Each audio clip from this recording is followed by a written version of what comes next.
mahakasika an'ilay francophonie manokana aloha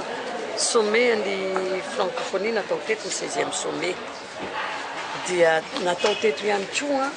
ny fivoriam-be koa ny APF ny association des parlementaires francophones iny no nandraisan'ny antenimieram-pirenena andraikitra lehibe fa zany hoe zao le izy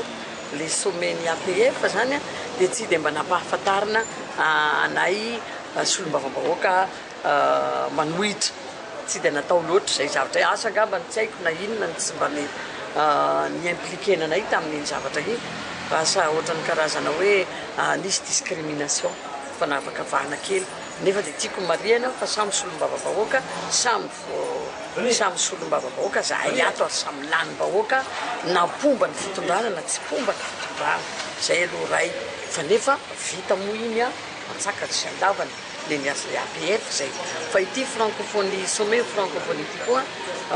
tsy dia misy afafantarako azy zahay solombavam-bahoaka aloha tsy dia impliqué loatra tamin'izy iny satria zahay miaraka amin'ny vahoaka ka ny vahoaka koa moa tsy dia mba mahalala loatra zany na enina na atsapa hoe inona no impact na fiatraikan'izy iny tamin'ny vahoaka moa ve lara-pahamehana ny nanaovana an'izy iny satria zay no ambara eto fa na dia hoe tapaka efatra taona melona na hoe efa tapaka hatrany amin'ny fahafatezana hita hoe isy somena francophonie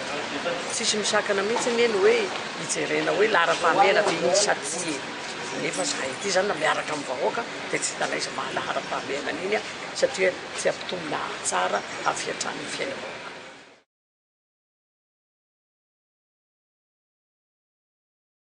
Hatramin'ny session-nay voalohany première session ordinaire dia efa nampidirina tao iny cours iny spécial nefa rehefa nivakina ary nojerena dia izany projet de loi izany aloha dia projet de loi tena mifanohitra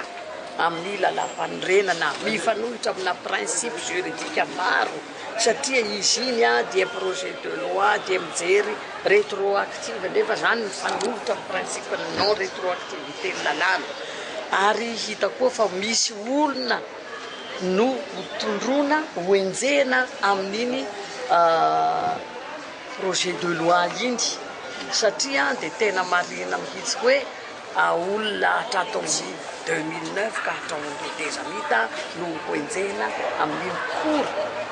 spécial iny ka moa ve lara-pahamehana ve aloha voalohany indrindra ny anaovana an'izany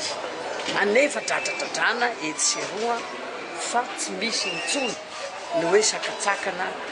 fa ny principe ny inclusivité foana no napetraka